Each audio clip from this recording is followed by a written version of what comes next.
Մոսկվայում տեղի ունեցած բռնցքամարտի Եվրոպայի առաջնությունում Հայաստանը 10 բռնցքամարտիկ էր ներկայացնում։ Նրանցից 3-ը կանգնեցին պատվո պատվանդանին։ 48 կիլոգրամ քաշային Հովհաննես Դանելյանն ու 81 կիլոգրամ քաշային Արթուր Խաչատրյանը բրոնզե մեդալագիր դարձան։ Օլիմպիական խաղերի բրոնզե մեդալակիր 64 կիլոգրամ քաշային Հրաչիկ Ջավախյանը 3 հաղթանակ տոնելուց հետո դուրս եկավ եզրափակիչ, որտեղ պարտության մատնելով հունգար մրցակցին Եվրոպայի չեմպիոն հռչակվեց։ Իդեպ Վանաձորցի Հրաչիկ Ջավախյանը Պեկինի օլիմպիական խաղերից հետո բարձրացրել է քաշային կարգը եւ այժմ 60-ի փոխարեն 64 կիլոգրամ քաշային կարգում է հանդես գալիս։ Բոլոր մենամարտներն է բարդ են ինձ համար, որովհետեւ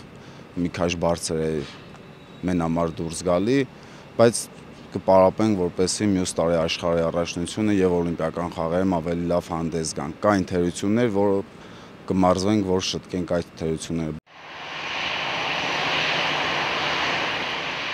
Հունիսի 13-ին բռնցքամարտի Հայաստանի հավաքականը Մոսկվայից վերադարձավ հայրենիք։ Դափնեկիր մարզիկներին դիմավորելու էր եկել Հայաստանի ազգային օլիմպիական կոմիտեի նախագահ Գագիկ Ծառուկյանը։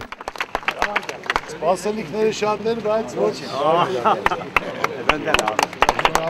նախանշանները կան, որ կարակ հաղթող լինել, չեմպիոն լինել։ Առիթը բաց չթողնելով փորձեցինք ՀԱՕԿ-ի նախագահից տեղեկանալ, թե որքանով է գոհ մեր բռնցքամարտիկների արդյունքներից։ Առաջ եթե լիներ, այո, բայց հիմա դա մեր համար արդեն քիչ է, որտեղ մենք մեծ սպասելիք ունեինք։ Մենք ուզում ենք, որ բացարձակ հաղթանակ,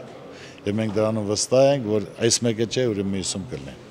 Ուրեմն ավելի լավ պետք է պարապեն, լավ պատրաստեն, որ կարողանան լիարժեք հաղթող դառնալ։ Բռնցքամարտի աշխարհի առաջնությունը տեղի ունենալու հաջորդ տարի Հարավային Կորեայում։ Համաշխարհային այս տուգատեսում նաև Լոնդոնի օլիմպիական խաղերի ուղեգրեր են խաղարկվելու։